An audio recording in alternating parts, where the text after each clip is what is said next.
Oke sahabat semua dimanapun Anda berada, Assalamualaikum warahmatullahi wabarakatuh. Jadi ada pertanyaan pertama, sektor bisnis yang tidak berdampak pada corona apa aja gitu ya. Jadi setelah kita mereview corona selama 1 bulan ini, ada beberapa bisnis yang saat ini tidak terkena, yaitu nomor 1 konsumsi. Jadi yang namanya food, makanan nggak terkena dampaknya. Yang kedua adalah bisnis delivery system atau logistik dan delivery, itu nggak terkena sama sekali. Jadi saat ini memang lagi tinggi-tingginya permintaan karena berubah dari yang tadinya orang datang sekarang menjadi delivery system. Kemudian teknologi nggak berkurang.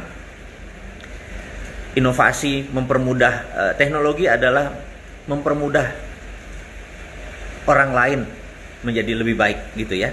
Nah kalau tujuannya teknologi ini rising. Kemudian yang naik lagi adalah spiritual event. Jadi banyak sekali ceramah menggunakan media online. Ini sekarang lagi tinggi-tingginya gitu ya. Dan terakhir adalah health system.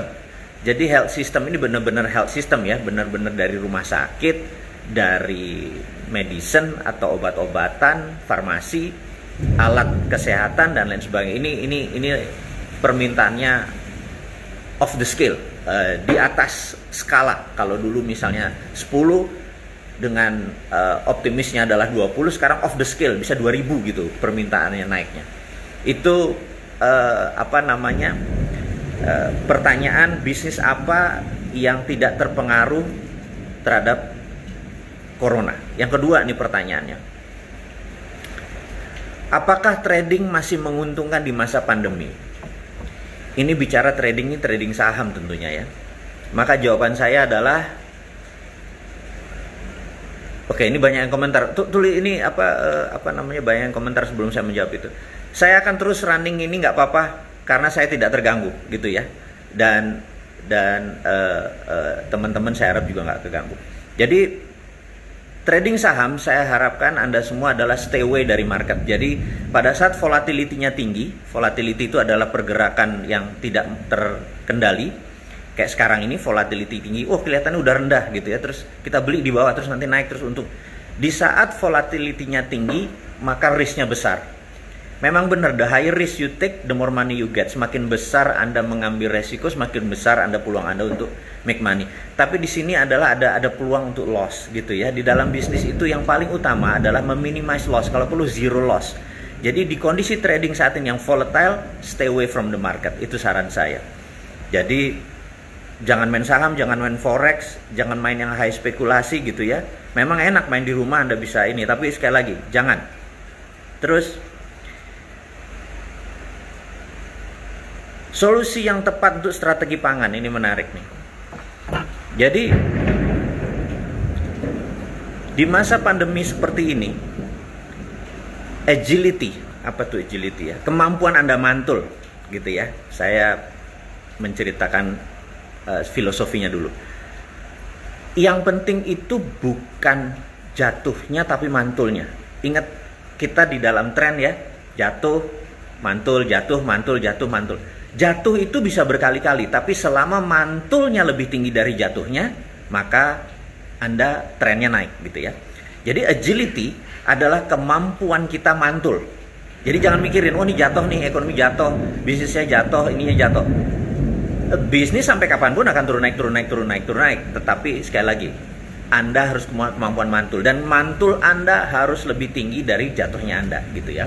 Jadi trennya naik. Sekali lagi, apa itu agility? Agility itu begini.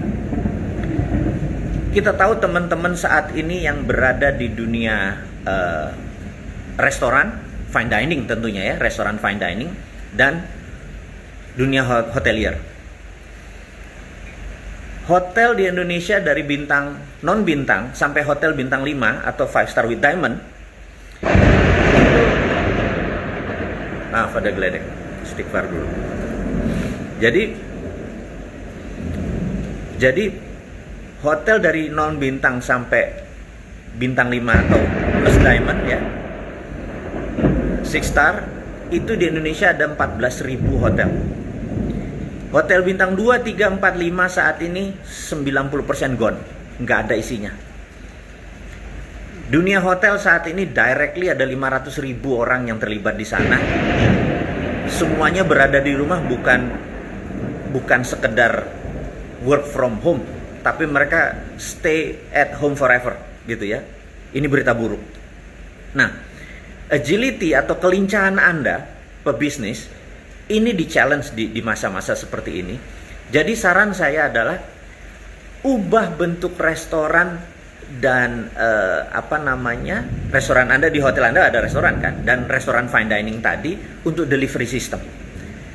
Saat ini delivery menjadi darling. Jadi seperti tadi yang saya bilang, apa bisnisnya nggak turun? Delivery. Jadi produk Anda yang tadinya berada di fine dining, di mana orang masuk baru Anda mengkonsumsi, sekarang kita delivery.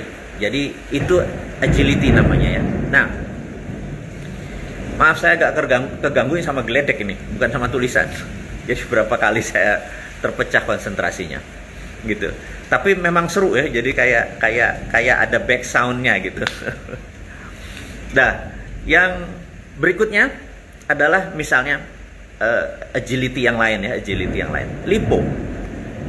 Lipo saat ini merubah Lipo Mall Mampang yang baru akan jalan diubah menjadi rumah sakit seketika. Karena mall saat ini nggak laku, tenan banyak yang nggak masang, mall tersebut dirubah menjadi rumah sakit khusus corona gitu ya. Investasi mereka hampir sama dengan membuat rumah sakit, hanya ditambah ventilator aja gitu ya. Dan ini terlihat bahwa kemampuan agility dia luar biasa. Nah, mungkin yang terakhir, Esteller 77 melakukan terobosan yang menarik. Dia tutup beberapa gerai dan dia merubah menjadi frozen food namanya. Jadi bisnisnya dia adalah deliver frozen food gitu ya. Jadi teman-teman, itu namanya agility di masa kita lagi down seperti sekarang. Astagfirullahaladzim, ini menarik ini. Saya baru sekali ini berbicara benar-benar kayak ada peluru lagi lewat gitu ya. Tapi ya itulah dramanya kita. Jadi petir dan lain sebagainya membuat muatan rasa acara hari ini. Oke teman-teman, itu pertanyaan-pertanyaan dulu. Tapi seperti kebiasaan saya, kalau saya sudah hampir 6 bulan, setiap Rabu jam 4 sampai jam 6 kita mengadakan rebuan. Nah, tradisi rebuan ini adalah saya mencurahkan sesuatu yang sebenarnya nggak bisa online. Jadi saya nggak bisa ngomong di video, saya nggak bisa ngomong di tulisan, karena kadang-kadang bendanya ini belum jadi. Forecastingnya ini datanya belum lengkap. Tetapi saya karena nakal, saya kadang-kadang memberi informasi duluan. Dan bagi teman-teman yang sering rebuan, maka akan melihat bahwa saya menebak sesuatu tuh jauh-jauh sebelum kejadian gitu ya. Satu, memang saya biasa analisis. Dua, saya memang penggemar data gitu. Jadi saya suka ngurek-ngurek data sebagai hiburan saya. Jadi mau itu YouTube channel, mau itu Google, mau itu apapun gitu ya, Facebook dan lain sebagainya, saya ada cara untuk mencari data. Nah, ini ada informasi yang sebenarnya datanya belum komplit banget, tetapi saya sudah bisa share buat teman-teman, dimana suara geledek dan petir tadi menambah drama informasi, jadi kelihatannya kayak wah serem banget gitu ya. Gak apa kan? Jadi baik, kita akan mulai dari pertama adalah uang di bank. Ini video kalau nanti didengar oleh pejabat bisa gemeteran, tapi selama fakta kita harus mengungkapkan. Nggak boleh ada dusta di antara kita. Kita akan bicara fakta. Uang di bank saat ini adalah 5.500 triliun, namanya dana pihak ketiga. Jadi uang nasabah sekali lagi namanya dana pihak ketiga. Nah, itu mengkonfirm. Kemudian menarik. Neduh dulu, benar. Saya nggak tahu di daerah lain apakah lagi hujan apa enggak, tapi di sini dar der dor gitu ya. Dan saya berada di lantai atas, jadi dekat sekali sama jendela dan dekat lagi sama ini, gitu. Ini oke, kita lanjutkan. Jadi uang di bank di seluruh Indonesia ada 5.500 triliun. Saat ini LDR itu bukan long distance relation ya, tapi loan to deposit ratio gitu ya. Nah, 90%. Oke, tuh dibenerin lagi tuh sama semesta bahwa uang 5.500 uang 5.500 triliun yang keluar adalah 95%, alias hanya 5% uang ada di bank gitu. Nah, yang jadi pertanyaan adalah, nah, tuh dengar pertanyaan. Yang jadi pertanyaan adalah, apa yang terjadi kalau 10% deposan menarik uangnya untuk membeli emas misalnya ya. Ini sekali lagi, saya kayaknya lebih enak nih membeli emas. Anda cabut membeli emas. Anda tahu, bank itu kolaps. Mau itu bank BUMN gitu ya, mau itu bank komersial di Indonesia biasa, ini tinggi sekali. Apalagi bank BUMN, karena proyek infrastruktur itu memerlukan deposit, dalam tanda petik memerlukan jaminan, dan kebanyakan proyek-proyek tadi dipindahin ke sana. Jadi uangnya tadi dipindahin ke sana. Nah, teman-teman, sahabat semua, saya mau ulangi lagi. Ini sengaja saya pelan, saya ulangi biar Anda meresapi banget ditambah suara geledek tadi. Jadi ingat, uang di bank adalah, fungsi bank adalah menerima dana dari masyarakat dan menyalurkan kembali ke masyarakat, gitu ya. Dan proyek-proyek negara. Nah, kemudian 95% sudah di luar uang, hanya 5% di dalam. Jadi LDR-nya, loan to deposit ratio-nya 95%. Tinggal 5% nih cadangannya. Jadi kalau ada 10% sahabat menarik, bank bisa kolaps, gitu ya. Nah, oke, sekarang ada pertanyaan kritis dari kita. Kita nanya nih para bankers. Saat ini tahun 98 UKM nggak kena, tahun 2008 UKM nggak kena, tahun 2020 UKM kena karena social distancing. Jadi yang membuat kita UKM ini sengsara saat ini adalah social distancing. Orang jadi nggak keluar, orang jadi nggak ke pasar, orang berkurang itu ya. Gara-gara social distancing ini UKM kepukul. Yang di atas belum tentu, nanti saya ceritain lagi. Yang di bawah kepukul semua. Dan ini telak. Oke? Jadi balik tadi ke LDR. Apa yang terjadi kalau 95% ini NPL-nya, nah NPL ini adalah non-performing loan gitu ya. Non-perform, jadi loan yang tidak perform. Apa yang terjadi? NPL-nya naik gitu. Menurut saya, feeling saja, ini sekali lagi bukan data, sekali lagi, kalau feeling saya bilang feeling, kalau data saya bilang data. 30% kolaps. Ini yang saya harus menyatakan apa adanya. Jadi saat ini bank adalah alarmnya nyala merah. Nah, teman-teman bisa bayangin, kalau bank udah nyala merah kayak gini, apakah kita masih bicara nanti, oh bagaimana bisnis setelah corona? Sahabat semua, jangan-jangan nggak ada bisnis setelah corona, gitu ya. Sekali lagi, ini harus kita kasih tahu lagi. Kemudian retail shop, bank sudah selesai ya.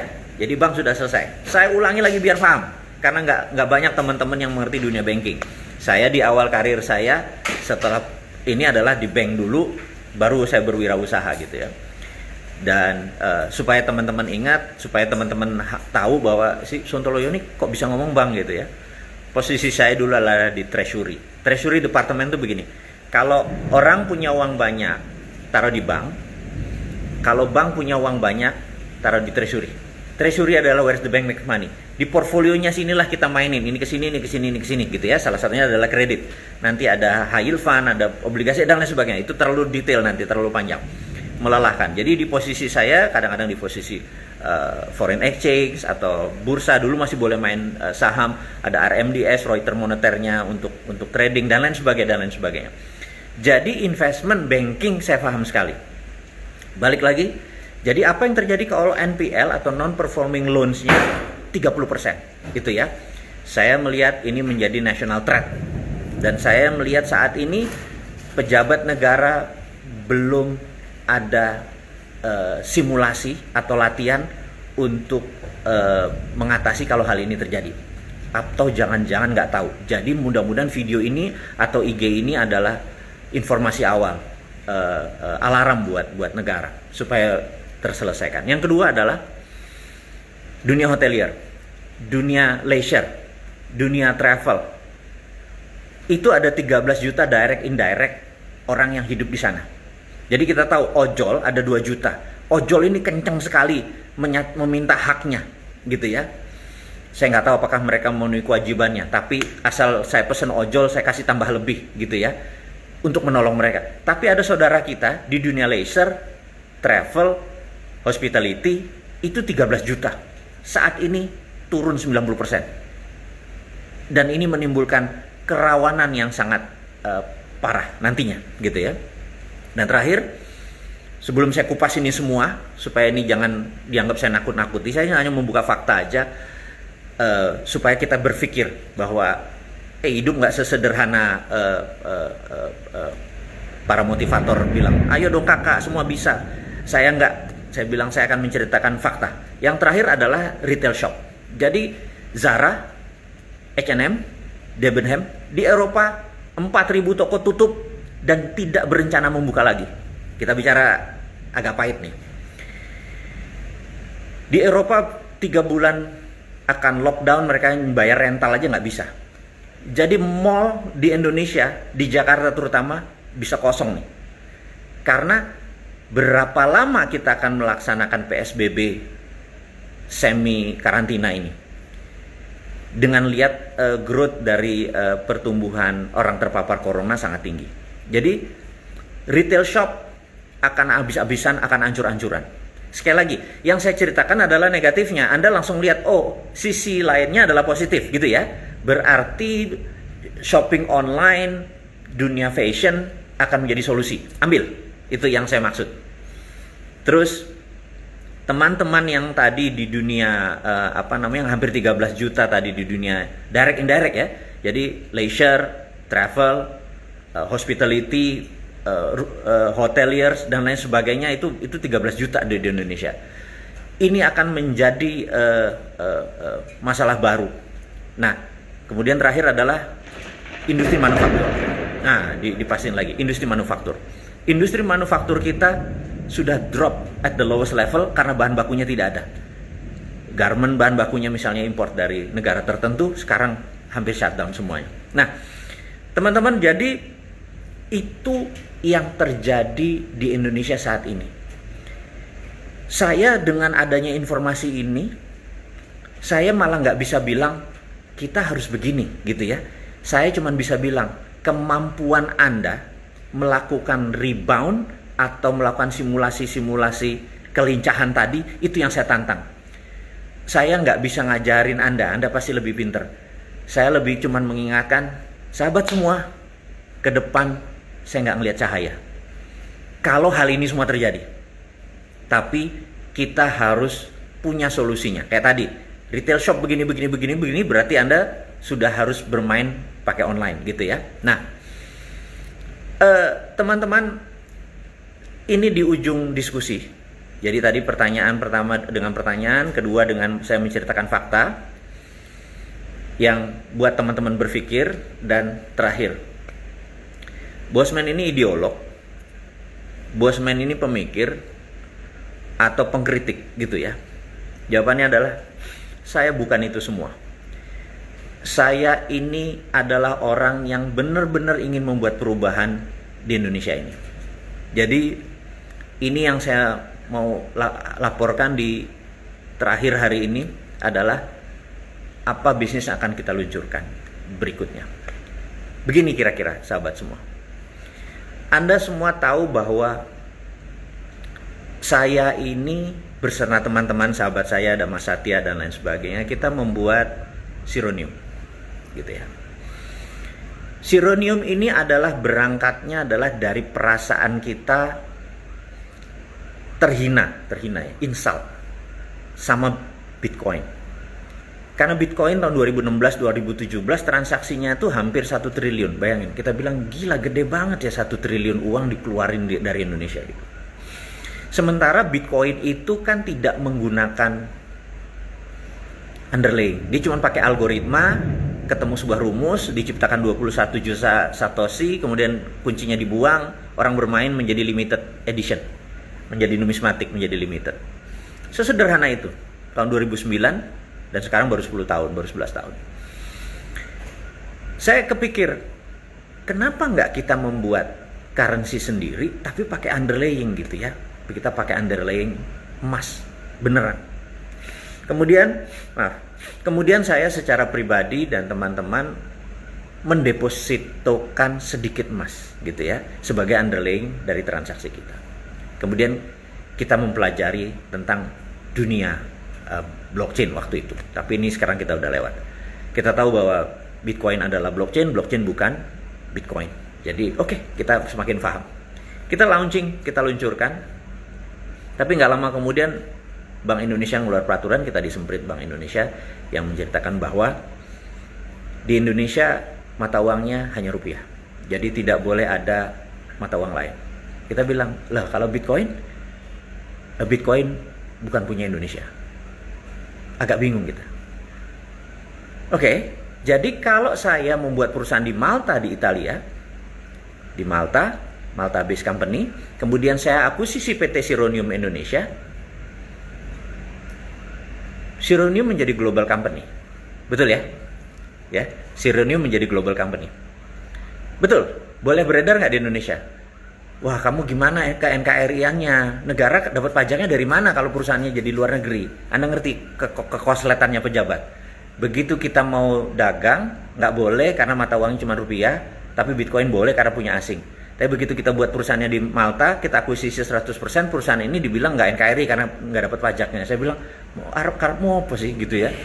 Jadi itu benar-benar bingungin gitu ya. Mbok didiamin aja daripada duit 1 triliun hilang ke mana, ke negara lain, kan mendingan 1 triliun ada di Sironium, rumah yatim Indonesia seenggaknya jadi tajir gitu ya. Itu hanya ini aja pengandaian waktu itu.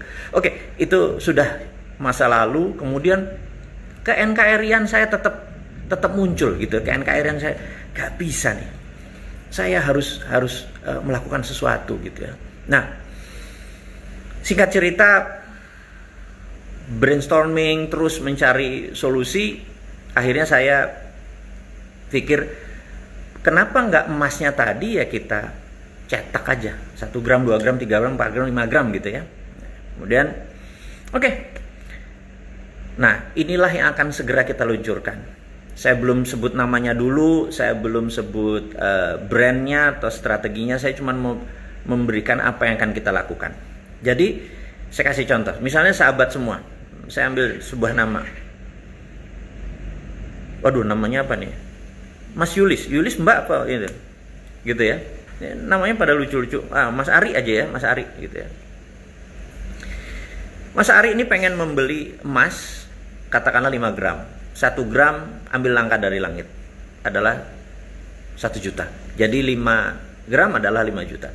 Mas Ari memegang 5 gram, saya memegang yang 5 jutanya tadi.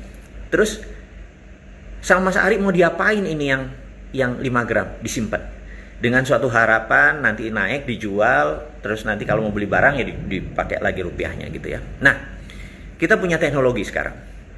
Saya berdiskusi dengan sahabat saya, mungkin teman-teman tahu Pak Gita Wirjawan, dia adalah Angkora, dia adalah pebisnis yang one of the best dari for investment banking di Indonesia atau investment company, seperti ada Ancora, ada Saratoganya Mas Sandi, terus ada Patrick Waluyo, ada Northstar, terus ada East Venture dan lain sebagainya. Tapi Ancora one of the best. Saya terutama nanti kita membangun platform di mana emasnya tadi kalau taruh di tempat kita, Anda akan punya di balance sheet Anda 5 juta persis. Jadi kalau tadi 5 juta beli, ya, fisiknya dititip ke kita, Anda punya balance sheet 5 juta. Balance sheet ini ada di ATM Anda, ada di kartu GPN, Gerbang Pembayaran Nasional. ATM ini Anda bisa belanjakan ke Indomaret, Anda bisa belanjakan ke debit card. Begitu Anda belanja 1 juta, gramasi Anda turun tinggal 4 gram. Kebayang? Jadi uang Anda, rupiah Anda sekarang punya underlying. Jadi Anda menghedge, apa yang menghedge itu ya? Memagari Anda punya uang. Yang dimana kalau sekarang rupiahnya tergerus terus karena inflasi, mendadak sekarang punya underlying emas tadi. Inilah yang saya pikir membuat teman-teman yang ke depan, kalau 10% uang bank tadi Anda putuskan untuk invest di emas, dan emas tadi taruh di sistem kita dan bisa transaksi langsung, bisa Anda buat. Sekarang kita lagi mau integrasi dengan OVO, dengan GoPay segala macam, sehingga Anda kalau transaksi gramasi Anda turun. Dan begitu Anda turun dari 4 juta, terus harga emas naik 1,1 juta, uang Anda jadi 4,4 juta lagi. Mulai kebayang ya? Itu ya seperti itu, karena uang Anda mengikuti pergerakan harga emas yang setiap sore di LBMA-nya, di London Price-nya akan tertera. Ini harga sekarang segini, turun naik. Sekarang sekali lagi, uang emas, uang rupiah Anda punya underlying. Itu filosofi bisnisnya. Itu segera sudah diluncurkan, segera akan diluncurkan, karena ini udah 6 bulan, IP-nya sudah ready. Teman-teman di dalam manajemen perusahaan yang ini tadi, ini adalah Sironium 2.0. Jadi Sironium akan migrasi semua ke sini, gitu ya. Jadi ini adalah gerakan kita. Nah, ini perusahaannya kali ini lokal, karena apa?